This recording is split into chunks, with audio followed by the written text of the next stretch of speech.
Hey everybody, Marcus Crawford here with the Idaho Quadcopter channel. Hey, I am in Eagle, Idaho, out on the Boise River. People that follow my channel kind of know this spot. I've flown mostly mini drones here before, but we're just getting into fall. Today is September 27th, so we're at the early part of fall. It is a really warm day. I'm really hot standing here, but there are some leaves starting to turn. So I've got the DJI Air 3, and I thought I'd put it up in the air, and let's just see what we can see, right? See if there's any leaves starting to turn color. There's bound to be a few, but mostly it's just a beautiful day to fly. And we'll take a look at the Boise River and just kind of look at the surrounding area. So let's quit messing around. Let's get this bird in the air. Okie dokie, I've got a screen recorder started, and we'll take a quick look at that safety menu. We got 26 satellites, so we're good. In bypass mode, normal bypassing options, radar map on, optimal return to home. Return to home altitude 35 meters. That's, I don't know, I'll move it up another 5 meters. Let's go to, well, that's 45. We don't need quite that. See if I can get it to 40. Well, there we're at 30. I know I can do this, guys. There's 40. Okay, sorry for all that. And then it's not asking for any calibrations. I didn't think it would. And we'll look at the battery, and it's good as we, usually expect it to be. So let's see. Let's go ahead and shoot in 4K 30 frames per second. I'm going to start recording right now. And no reason not to take off. Let's do an auto takeoff on the app.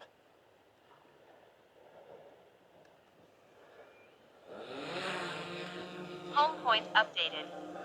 So there's the drone. Let's run it up straight up 7 meters high before we move off. That's what the manual tells you to do. There's almost exactly 7 meters, and that allows you to potentially get a precision landing. Okay, I brought the drone back down here. We're going to do our our manual droney, but I got a bunch of stuff right behind the drone and some trees back there. So we're going to have to hit real hard on the up stick. And let's see, for some reason, it's asking for a firmware update. Well, we're not going to do that right now. We're going back to the Go Fly. But at any rate, let's get this thing in the air, reversing up now. And I'm hitting really hard on that up stick because we had trees and lots of stuff behind the drone. So you can see that there. And I'm going to bring it kind of back towards us here, thread through these trees. And you can see why I moved it to 40 meters because look at this, we're at 34 meters high. And I'm just going to show you, look at this, we're right at the top of this tree. Now this drone does have obstacle avoidance, so hopefully that wouldn't be a problem, but nonetheless, discretion is the better part of valor. Let's drop it down here over the creek, and I want to show you that we've got a lot of vegetation here right by the side of, I said the creek. This is the Boise River. The Boise River kind of splits in two here, so we're just kind of seeing one branch of it, but let's kind of turn around here, and you can see all this vegetation here on the side of the river, and especially from where I'm standing there. So that's kind of why we had to hit pretty hard on that up stick. Okay, this is where things get interesting. Unfortunately, I accidentally turned my mic off while I was doing this flight. So I'm just going to do a narration while I'm editing the video here. But what we're doing right here is I wanted to get low and slow downriver, down the Boise River. This is heading due west. And I am always just really happy to have a drone like the Air 3 with obstacle avoidance that gives you confidence to do this kind of flying. You can see I'm in C mode there, cine mode, so I've got everything slowed way down. So it gives the obstacle avoidance plenty of time and gives me plenty of time to react if I need to. But I thought the river looked pretty nice today on that day. This is the next day that I'm doing this narration. And I dropped the camera down here in hopes of maybe seeing some fish in the river, but no luck.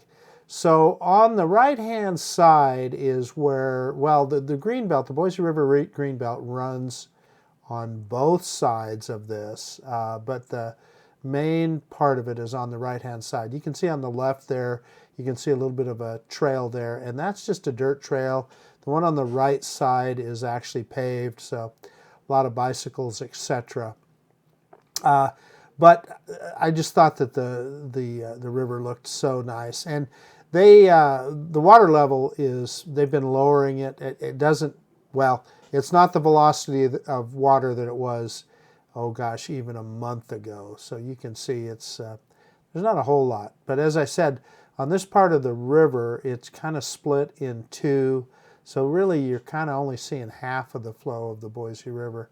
So I found a spot here that kind of had an opening that I could get up and over, and wanted to show you the south side of the river. And really, this part of it is a little bit of an island because, there I was looking up. I just wanted to make sure that there were no stray branches or anything up there. You know, discretion is the better part of valor, right? You want your drone to survive. But anyway, came right over the top of those trees there, and you can see the other part of the green belt. And I think this part of it is kind of maintained by these subdivisions. So looking off into the trees there, and even like this pond here is an artificial pond that was put together, I'm sure, by the developer of these of the subdivisions here. And you look off into the trees there, you can see a few rooftops, and trust me on this, those are some pretty high-end houses. And later on in the video here, we're going to get a closer look at some of the newer developments. But they create these walking paths and, you know, these ponds. I would imagine that they probably stock these ponds with fish so that, you know, kids can go down to the fishing pond and fish a little bit. And there, here you see some of the newer part of the development.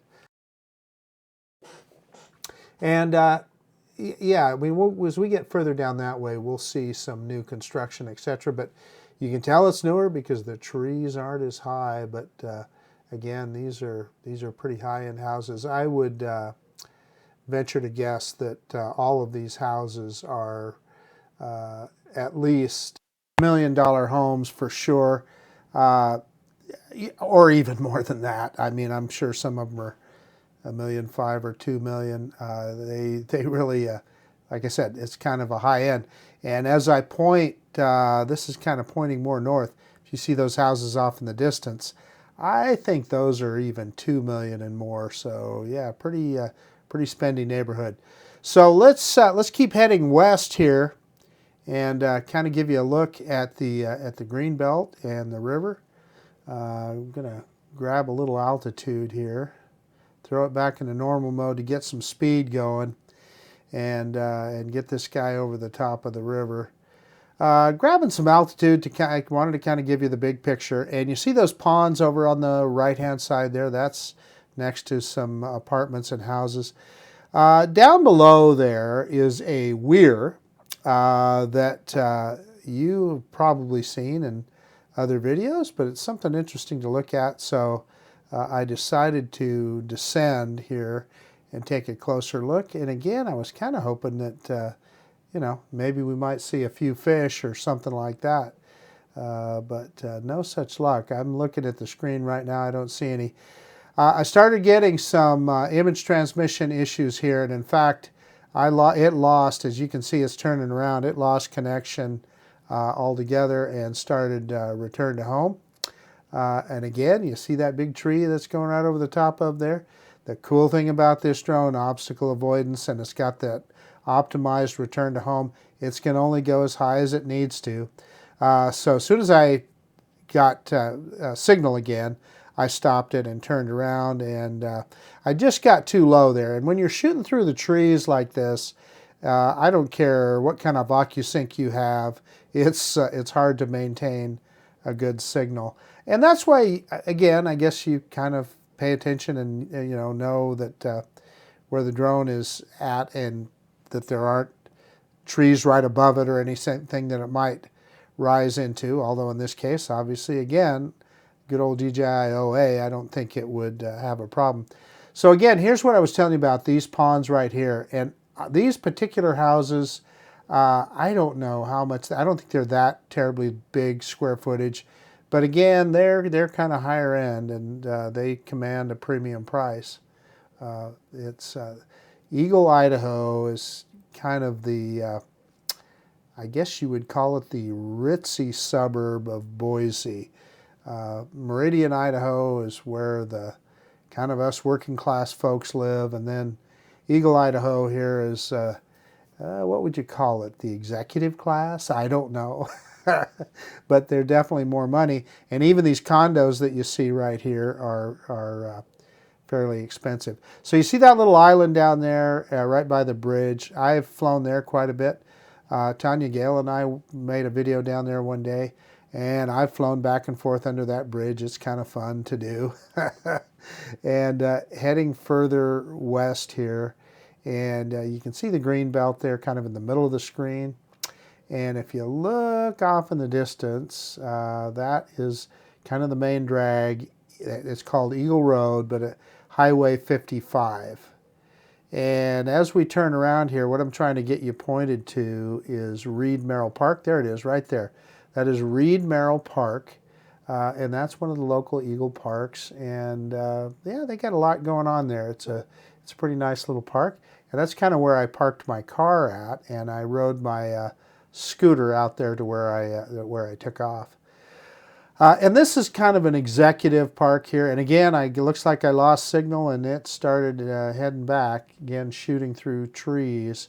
So as soon as I got signal again, I just simply grabbed some more altitude. We're up at not quite max legal now, about 117 meters, which is, probably 385 feet, something like that, or even probably 380. And yeah, started bringing it back this way, which is kind of cool, giving you the big picture. You see the Boise front there on the left-hand side of the screen, and kind of right in the center of the screen there, that's Boise, Idaho. Kind of where it all began. Boise, Idaho, the city of trees. That's what it's called. Boise means trees, I understand, in French. And that's how it was named by the first settlers that came through. So again, we're looking at the kind of the ritzy side here. We'll go right back over the top of that weir, and you'll see those houses off in the distance are pretty ritzy. Where that pond is that we flew over there, right there, that's in the screen there on the right-hand side, there's a little story there. My wife and I went for a hike one day on that green belt, and I had the keys to her car, and I reached for something in my pocket and accidentally dropped them there. We got all the way back to the car and no keys. Ended up taking an Uber home and picked up the spare set of keys. Okay, so then we could get to the car, but then I thought, man, I need to find that other set of keys. I walked all the way back to where that pond is, and I don't know how far it is, 1.5 miles or so, and maybe even further than that. But in any case, there's a bench there, and somebody had seen the keys on the trail, and they set them on a bench, and I saw them and picked them up, and all's well that ends well. Yeah. Okay, so then looking on the right-hand side of the screen here, this is all pretty darn new construction. And I mean, look, they're building ponds behind their houses. You're going to see some pretty exotic stuff. Yeah, that's definitely some money. And so we're coming up on the spot where we took off from, right here. And I'll drop it back down, and we'll kind of take a little trip upriver, kind of east. So at this point, we're going to be kindly going more east than south, but kind of vaguely southeast. And threw it back into cine mode there. and start some forward progress. I just really get a kick out of, there's a lot of things we do for drones, and what I love is being able to get that big picture like we did, and then also get down like this, get right over the river, and again, look for some fish, didn't see any. But often, I guess what I'm saying is, where would you get this view if not for a drone, right? You couldn't, there's no other way to get this kind of perspective of this river without a drone. You can't do it. Even if you were on a kayak or something, you're kind of on the water, you're a little bit further above. No aircraft is going to fly down here, right? No manned aircraft. And watch out for that. Watch out for that tree, as they say. Again, kind of cool thing about this drone, that OA will save you. But in any case, I just love being able to get these kind of shots. It's and the other aspect of it that I think is really cool is the level of exploration. So being able to look at the river and see all these things like these riffles we're coming up on here. There's trails on the side of the river, but you're going to get a better look at them here with a drone than you otherwise would. Again, looking down, hoping there might be a fish swimming through there or something, but no such luck. Didn't even see, often you'll see, some ducks on the river and stuff. I think I saw a couple of ducks earlier, but not much waterfowl on the river today. Pretty hot, so I don't know if that had anything to do with it or not, but there it is. And again, I know that, once I get a ways down the river like this, you start, you're blocked by trees, and so your signal can become an issue. Threw it back into normal mode here so that we could kind of get some more speed up and cover some more ground. Again, I don't know how else you would see these kind of aspects of the river without it. Now, these ponds right here are obviously artificially created, and I think it was part of, there's a gravel company that we'll see in a second, that I think that was part of their operation, dredging gravel for construction here, there, and everywhere. And yeah, so here we're going to go right over the top of some of this new construction. And I just think it's hilarious. Farmer's field right next to it. That is the story of Idaho. They buy out another farmer's field and then build another, 300 houses or whatever. But yeah, you can look at these. I'm looking at these homes. They're all pretty good sized, multi-level homes. Look at those artificial ponds and so forth. I'm willing to bet those houses down there are, boy, I bet you they're $1.5 million to $2 million. That's just my guess. But yeah, it's a nice development, and you can see it's newer. The trees aren't as tall and so forth, but there sure seems to be an insatiable demand for houses here in Idaho, or what they call the Treasure Valley. So I remember this when I was doing the flight. I was looking over here and I saw this farm, and I wondered what kind of a legacy farm it was. But you know what? It could be fairly new. It looks like a horse operation, because you got those the walking corrals and so forth. So I'm willing to bet that is somebody's hobby. They exercise their horses in there and so forth. An expensive hobby, but a hobby farm nonetheless. And then you got some pastures out here. We're looking straight towards Meridian, Idaho there, or that's probably part of that is Boise. We're kind of too far east probably for that to be Meridian. And I'm willing to bet these houses probably all have a Boise address. Well, now hold it, I take that back. They might have an Eagle, Idaho.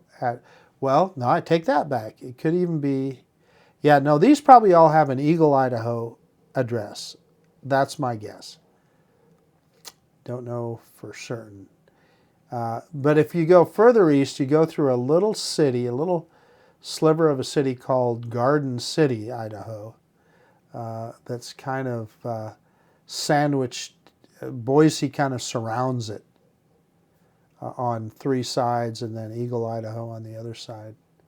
So looking straight ahead there, that is the gravel operation that I told you about. And I'm sure when all that started, not that many years ago, it was out in the middle of nowhere. Well, now it's encroached by a lot of homes, and boy, look at these homes on the water. Is this deluxe or what? And this, I know, is a gated community. And boy, you get these houses right on this. Even though it's an artificial waterfront, it is on the water. Look at, they've got their own little docks and so forth. I am telling you, these houses, I bet you, are 2 to 3 million. That's my guess. Don't know. 2.5 million and so forth. So it looks like they have, I don't know if some of those other lots are available there. It looks like potentially they are. I don't know about that corner there, what's going on there. Is that going to be a little park, or is it going to build another house there? But boy, look at that back patio on that house. That is just beautiful. And the center section there, I'm sure, is just going to be kind of a community green area. I'd be willing to bet. Yeah,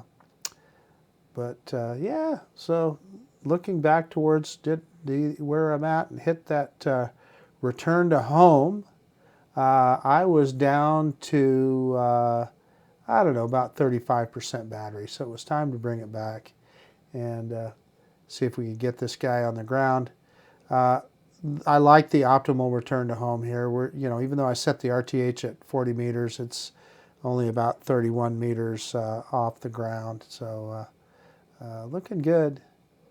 And yeah, let's just bring this guy down. At this point, I was just trying to make sure I could get my B-roll camera started, and so you will see that in just a second here, and get the action camera started. There we go. Yeah, and it pointed the camera down. I got the action camera turned on here. Let's see how we do.